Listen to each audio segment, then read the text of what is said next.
ang totoong pagmamahal at pag-ibig sa kapwa, kapatid na Joel, hindi ka papayag na siya'y mapahamak.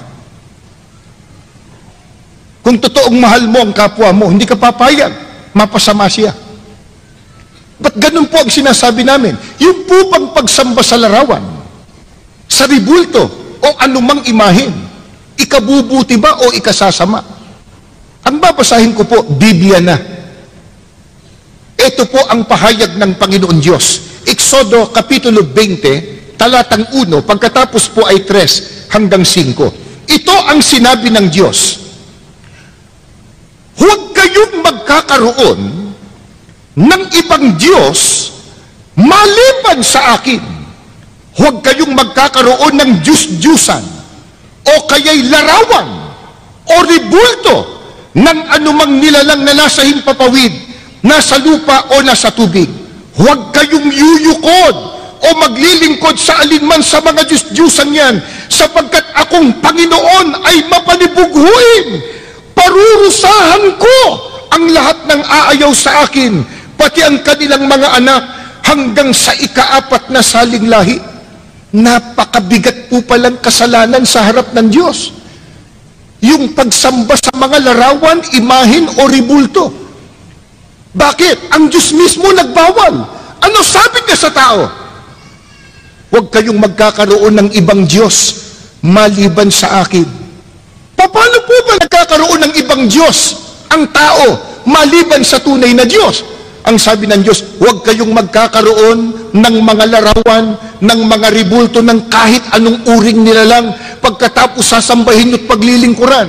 Mga magulang at mga mahal po naming mga panauhin at kaibigan, yung pong larawan, yung ribulto per se, hindi po masama.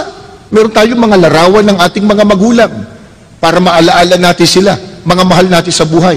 May mga ribulto tayo ng mga bayani para natin gunitain ang kanilang kabayanihan.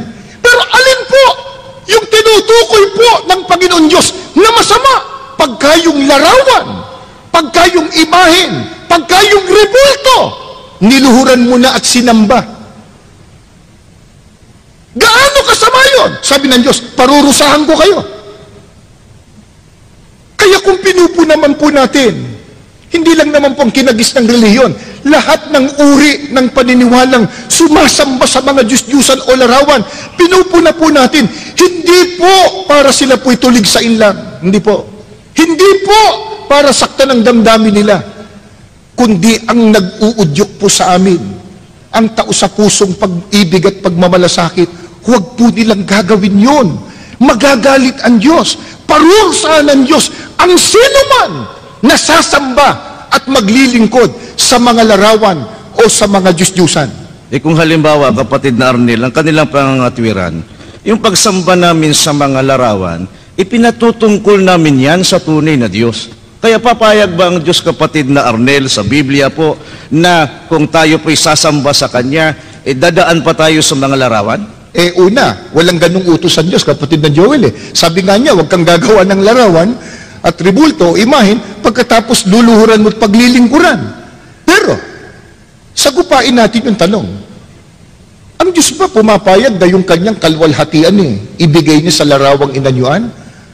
At sasabihin ng tao, hindi naman talaga yung larawan ng aming sinasamba, kung nakaluhod man kami doon, para sa Diyos yun.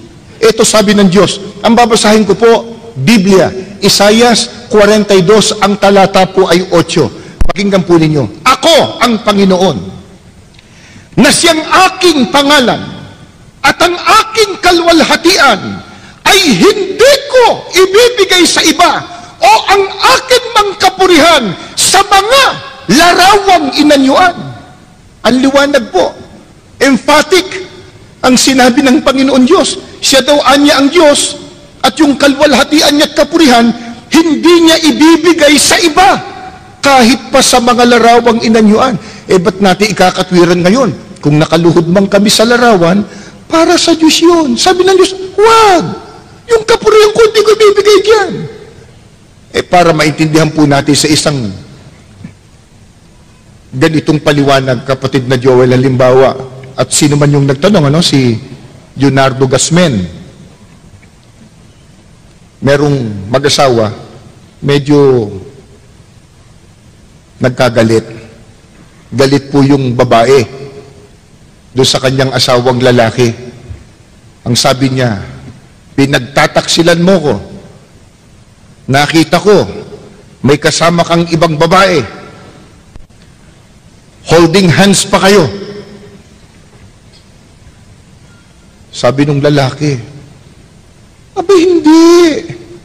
Yung paghawak ko sa kamay niya, para sa'yo yun.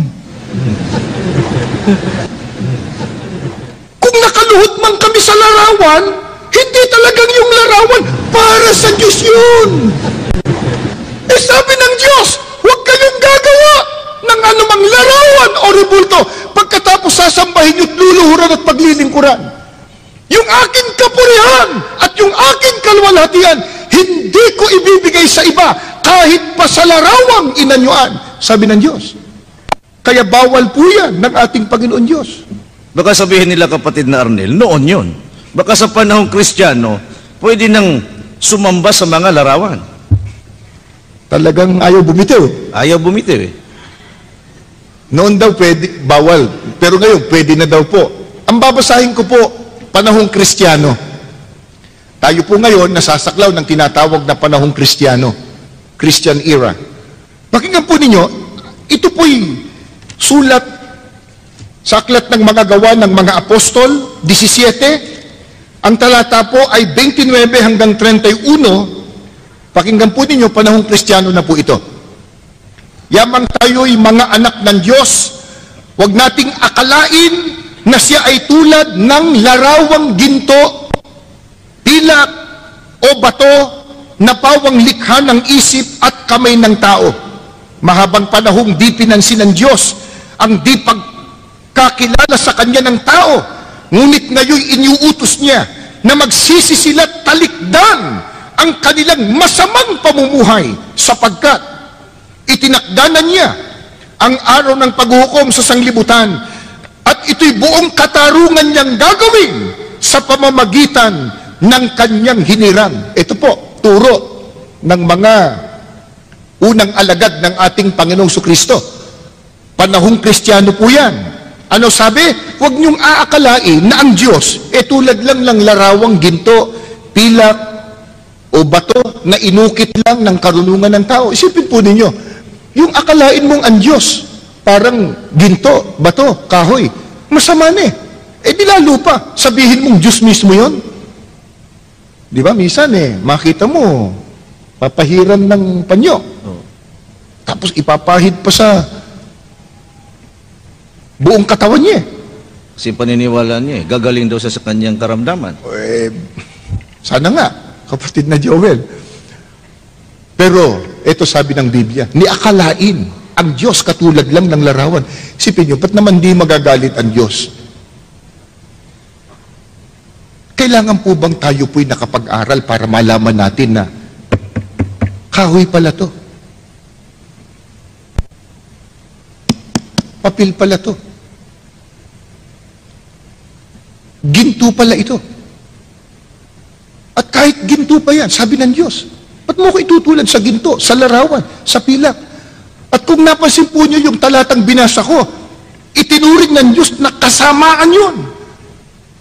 At pinapagsisisi ang mga taong sumasamba sa mga larawan sapagkat nagtakdaan niya ang Diyos sa pamamagitan ni Kristo ng araw ng paghuhukom.